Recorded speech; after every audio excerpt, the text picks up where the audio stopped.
An historic avalanche risk has closed Big Cottonwood Canyon off and on and Little Cottonwood Canyon indefinitely. Fox 13's Spencer Joseph joins us live with the latest efforts on trying to reduce that risk. Spencer. Yeah, good evening. And one thing I do want to mention before we start, this is the first time all day long, for the very first time, we actually haven't had any snowfall in the last half an hour. It's actually just stopped here in Little Cottonwood Canyon, but that does not mean that the avalanche risk isn't still very, very high up the canyon. In fact, it's at the extreme level. That's the highest of 5 levels. And no one knows that better than a UDOT team that was up there today doing avalanche mitigation work that actually got caught in a slide. A dangerous day in Little Cottonwood Canyon as an avalanche caught a UDOT crew in the early morning hours.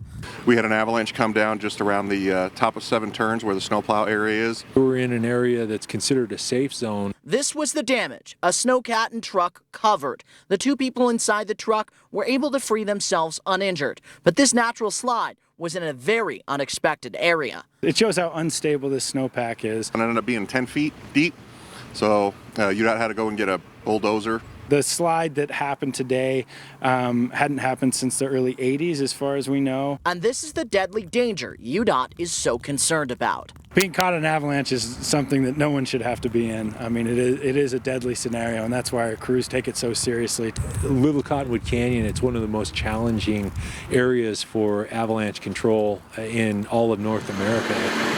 This is as active as we see it.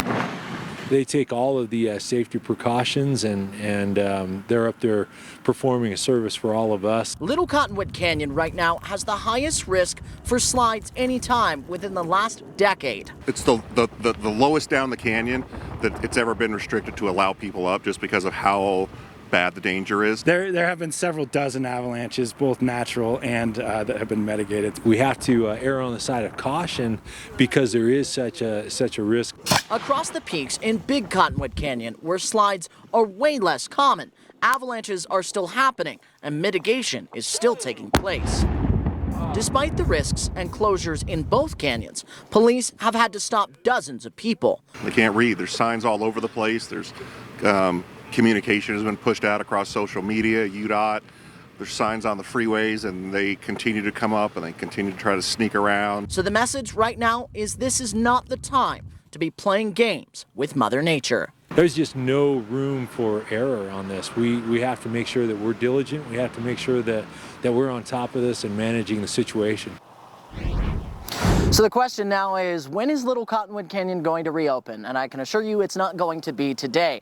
If it's going to be tomorrow, UDOT will make that decision after they have continued avalanche mitigation. Now that it has actually stopped snowing, they're going to assess that. But no matter what, it is not going to open this afternoon, not tonight, through tomorrow morning at least. When tomorrow morning comes, they'll actually make that determination, maybe do some further mitigation. But for now, that is going to be closed for the foreseeable future. Live in Little Cottonwood Canyon, Spencer Joseph, Fox 13 News, Utah.